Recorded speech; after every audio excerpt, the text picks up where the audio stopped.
Guys, our next topic is about ministry of deliverance. Ating pong tatalakayin ang gawain at ang strategy ng masamang espiritu sa buhay ng tao. As a Christian, as a born-again Christian, you must to know this. You must to detect this. And you have an authority in the name of Jesus Christ of Nazareth, our Lord and Savior, because you are protected by the blood of Jesus. I want to tell you these three kinds of demon possession. Number one, demon possession that brings quick destruction. Number two, demon possession that brings slow destruction. And number three is very worse, multiple demons possession.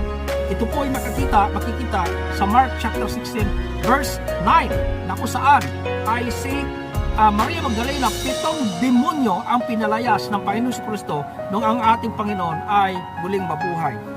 Samahan niyo po ako sa Kuya Rod Peruilo Vlog sa ating pong YouTube at ating pong itong i-upload. Bye-bye. Sa inyo lahat at sa mga oras na ito ay tayo po ay magtatalakay ng isa sa pinakamahalagang subject. At ito po ay pinakamahalagang recording sa ating YouTube channel na kung saan ay ating talakayin the ministry of deliverance. Pinapauna ko po sa inyo na ang ating tatalakayin ay about bad spirit, about the ministry of bad spirit na kung saan ay as a Christian we have an authority to cast out the demons by the name of Jesus Christ, our Lord and Savior. Every time you cast out the demons, or every time to cast out the sa lahat ng mga masasamang espiritu, all the bad spirit, ay ang atin pong formula na ginagamit ay ang pangalan ng Panginoon si Kristo.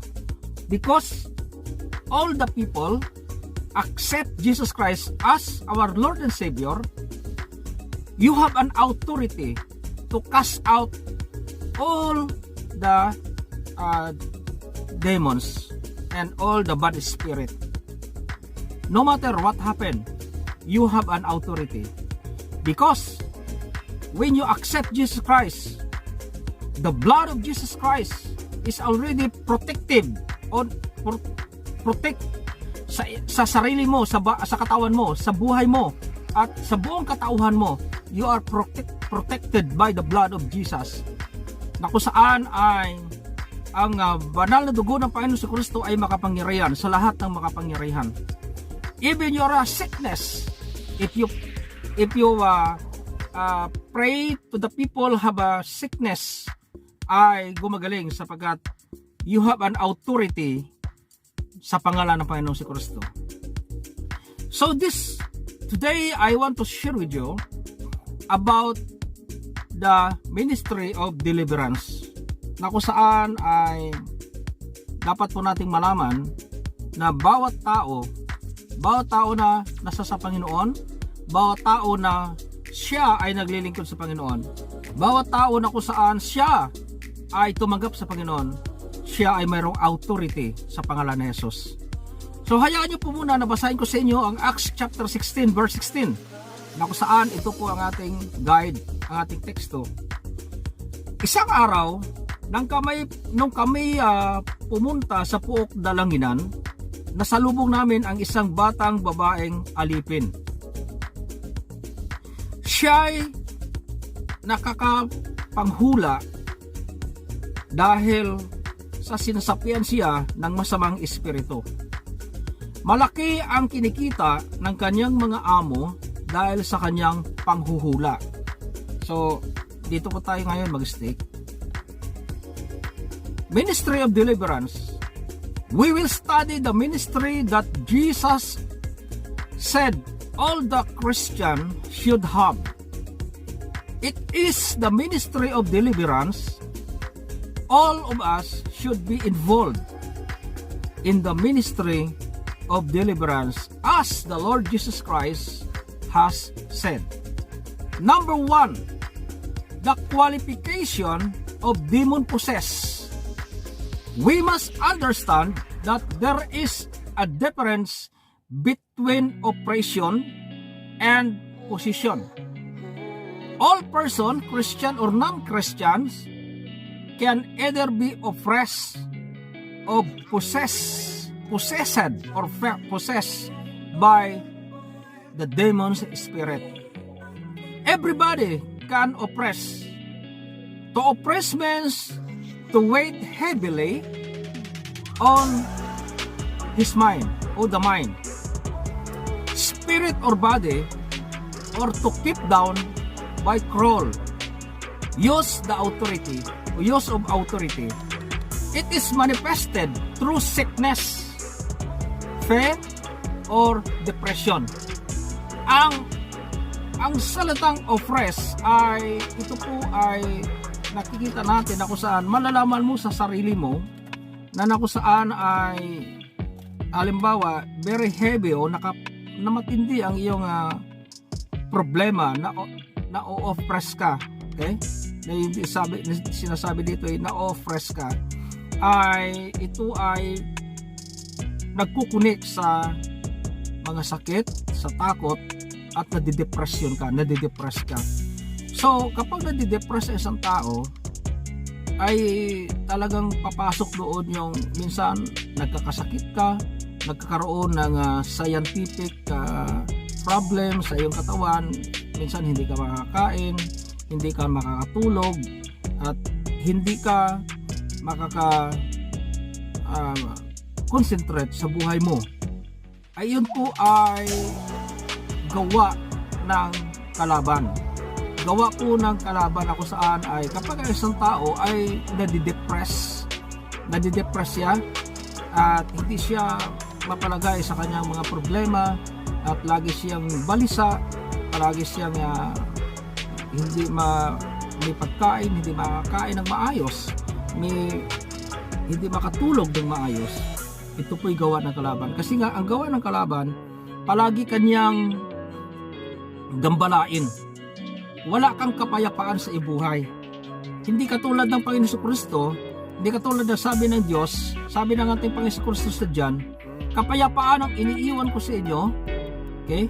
Kapayapaan ang siyang nasa sa inyo. So kapag nasa Panginoon tayo, nasa Diyos tayo, kahit may problema man yon, ay hindi tayo naaapektuhan sapagkat alam natin na our God is a God of mercy, God of everything, na kung saan siya ay nagbibigay ng ating mga pangailangan. Pero si Satanas hindi. Si Satanas, kaya kanyang sirain, ang gusto niya sirain ang buhay mo, nanakawin niya ang iyong kaisipan, ang iyong kaligayahan, nanakawin niya, sisirain niya yung kapayapaan sa iyong buhay. Wala kang peace of mind, palagi kang depressed, palagi kang magagalitin, palagi kang maiinisin. Yun po ay sign na kung saan ay ito ay gawain ni Satanas. Kaya maging maingat kayo. Christian must be wise, must be stay by the Spirit of God, para po ay hindi po tayo maapektuhan. The strategy of Satan, the strategy of bad spirit is sisirain niya ang iyong kaisipan, sisirain niya ang iyong concentration, yung lagi kang magagalitin, madali kang mainis. Yun po ang style ng bad spirit, para masisira niya ang iyong concentration. Okay, ito po yung ating makikita sa ito po ang sabi sa Mateo chapter 12 verse 43. Kapag ang masamang espiritu ay lumabas mula sa isang tao, siya ay gumagala sa mga lupaing tigang upang maghanap ng mapagpahingahan. Kung wala itong matagpuan, sabi, ay sinasabi sa sarili, babalik ako sa tahanan na aking pinanggalingan. Pagbalik niya ay makita itong walang laman, malinis at maayos. Verse 45, aalis muna siya, magsasama pa ng 7 espiritong mas masama pa kaysa kanya, at papasok sila at maninirahan doon. Dahil dito, ang kanyang magiging kalagayan ay mas masama pa kaysa dati. Ganyan ang mangyayari sa masamang lahing ito. Alam niyo po, ang isang tao, dito sa tinatalakay natin ngayon, ang isang tao, kapag po ay na-cast out siya, na-cast out siya at lumabas ang masamang espiritu sa kanya, sa madaling salita, alam mo, tumanggap siya sa Panginoon si Kristo. At nung tumanggap siya sa Panginoon si Kristo, na born again siya, nagpabautismo siya sa tubig, at sumunod siya sa Panginoon. Pero kalaunan, siya pa'y bumalik siya muli sa dati niyang pagkatao, ay ang sabi ng banal na kasulatan, mas matindi pa ang kanyang gagawin, ang kanyang gawain kaysa una. Dati, halimbawa, nung dati ay hindi siya nag-a-addict, ay mag-a-addict siya. Yun po ay hindi kagustuhan ng may-ari ng katawan, kundi ang nag-uudyok sa kanya ay ang desire, ang spirit o bad spirit o masamang espiritu, na nakusaan ay ang sabi, nung isa lang ang masamang espiritu dati ang suma sa kanya, nung siya po ay tumanggap sa Panginoon, naging malinis siya. Nung siya po ay na-cast out, pinag-prepare siya, naging malinis siya. Cut the story short, siya ay tumanggap sa Panginoon, lagi siya nagsisimba, at palagi siyang nagbabasa ng Bible, at active siya sa gawain, active siya manalangin. Ngayon, naisipan niya muli na hindi na dumalo sa gawain, naisipan niya muli na ayaw niya nang magpatuloy bilang isang anak ng Diyos, isang mananampalataya, ay gusto niya na maglaylo, gusto niya na bumalik doon sa dati niya pagkatao, ay ang sabi ng banal na kasulatan, siya ay masahol pa, sapagat ang umalis sa kanyang katawan, isang masamang espiritu lang, pero ang nadagdagan ng 7, nadagdagan na magiging 7 ang masamang espiritu sa kanyang katawan. Kaya nga po ay makikita natin na minsan ang mga taong ganito na siyang nalululong na sa kasamaan ay pumapatay na. Kasi nga, ayaw ng katawan, pero bugso ng utos ng masamang espiritu, ay ito ay gagawin niya, sapagkat ang sabi nga, 7 bisis na masamang espiritu ang pumasok na sa kanyang katawan. Okay, types of demon possession. Number 1, demon possession, the brings quick destruction. Okay, Mateo chapter 17, ay basahin ko po sa inyo sa Mateo chapter 17. Mateo chapter 17 verse 15. Okay? Kailangan po ay biblically tayo, sapagkat ito po ang topic natin ay very serious. Hindi po salita lang, baka sabihin ay at ito po ay bad spirit na ang ating ministry of deliverance. Kailangan meron po kayo idea. Mateo chapter 17 verse 15, sabi, Ginoo, maawa po kayo sa anak ko. Siya po may epilepsy at lubhang nahihirapan kapag sinusumpong. Madalas po siyang mabuwal sa apoy o kaya mahulog sa tubig. Ganun po yon. Demon possession that brings quick destruction. Kapag ang isang tao ay na-demonize, ay makikita natin na mismo ang sarili niya, sasaktan niya. Mismo ang sarili niya, kaya may nakikita tayo minsan na gustong tumalon sa bintana. Kaya lalo na dito sa Hong Kong, kadalasan ay mayroon tumatalon sa bintana at nagpapakamatay. Mayroon tayo minsan na nagpasagasa sa sasakyan, nagpapasagasa sa tren.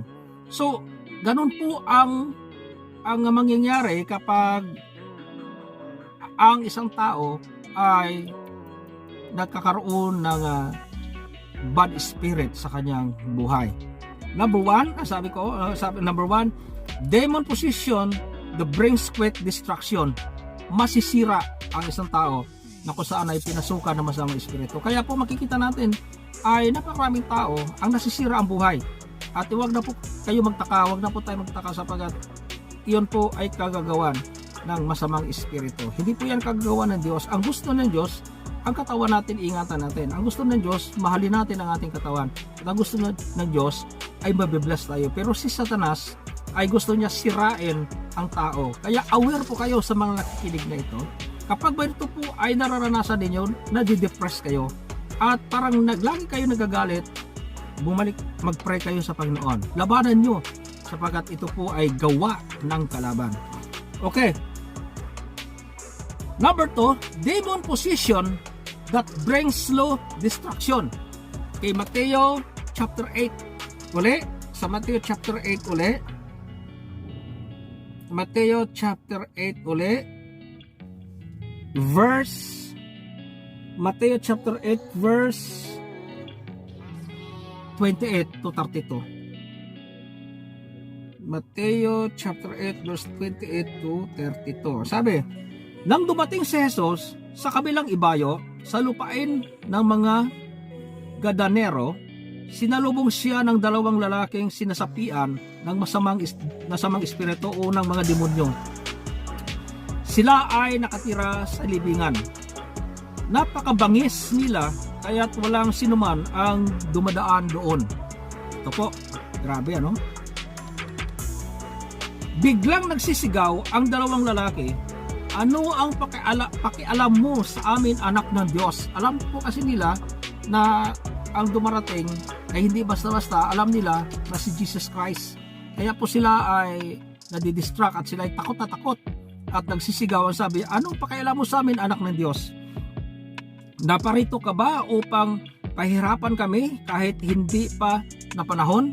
Kasi alam po nila, in the perfect time, in the perfect place, and God already designed the time and day and time na kung saan ay silang lahat ay lilipunin ng Diyos. That's why ganoon na lamang po ang kanilang salita. Naparito ka ba para kami ay pahirapan sa hindi pa napapanahon? So alam po nila na ang Diyos ay nakatakda na sila ay lilipunin. Okay? Kaya sa di kalayuan ay may malaking kawan ng mga baboy na nagsisikainan. Okay, sa verse 1, nakiusap sa kanya ang mga demonyo, kung palalayasin mo kami, hayaan mong pumasok kami sa mga baboy na iyon. Sa verse 32, sinabi ni Jesus, sige, lumayas kayo. Lumabas nga sila sa dalawang lalaki at pumasok sa mga baboy. Okay? Ang buong kawan ng biglang sumibad ng takbo papunta sa bangin, nahulog sa lawa at nalunod. Sa verse 33, nagtakbuhan papuntang bayan ang mga pag-alaga ng mga baboy. Pagdating doon, pinamalita nila ang buong pangyayari, pati ang naganap sa mga lalaking sinapian ng demonyo. Okay? Number 2, demon possession can bring slow destruction. Unti-unti kanyang papatayin kapag ang isang tao ay nasapian ng masamang espiritu. Unti-unti kanyang papatayin. Unti-unti kanyang sisirain. Unti-unti kanya lahat ay sisirain niya sa iyo.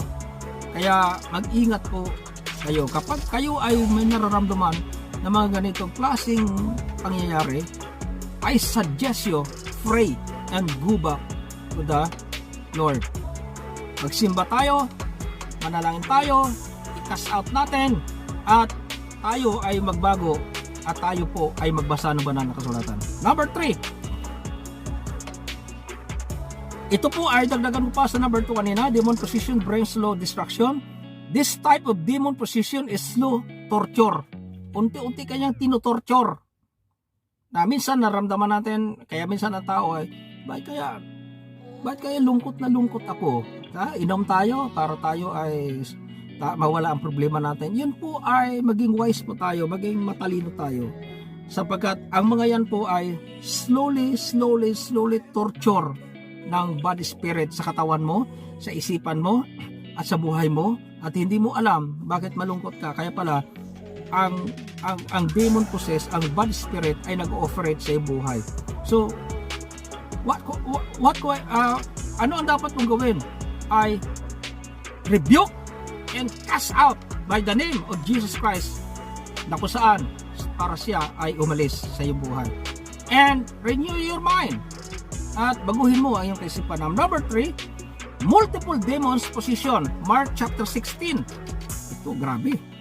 Okay, Mark chapter 16. Sa Marcos chapter 16 verse 9, ang sabi po rito, magang-maga ng unang araw ng linggo, matapos na siya'y muling mabuhay, si Jesus ay unang nagpakita kay Maria at Magdalena. 7 demonyo ang pinalayas ni Jesus mula sa babae ito. Okay? Multiple demons position. Minsan po 7 demonyo. Kanina tinalakay natin yon. 7 demonyo. Kapag umalis ang isang na-release sa demon possessed ang isang tao, kapag siya ay bumalik, naglingkod sa Panginoon, siya nag-serve sa Panginoon, pero bumalik siya sa dati niya pagkatao, 7 demonyo pa ang babalik para siya pahirapan. Ganyan po ang nangyari kay Maria Magdalena nung ang Panginoong si Kristo ay mabuhay na muli. So guys, maybe part 2 or part 3 ang topic natin ito. Huwag kayong mag-miss dito sa topic natin, sapagkat ang mga topic natin ito ay lubhang napakahalaga. Ito po ay napakaganda para malaman ninyo ang inyong kalagayan. Malalaman ninyo how God operate sa ating puso, sa ating buhay, and how the bad spirit Satan operate sa ating buhay. Malalaman po natin sapagkat ito po ang nais ng Diyos. Kasapagat ang topic natin, ministry of deliverance. We must to deliver. You must to deliver by the bad spirit in the name of Jesus.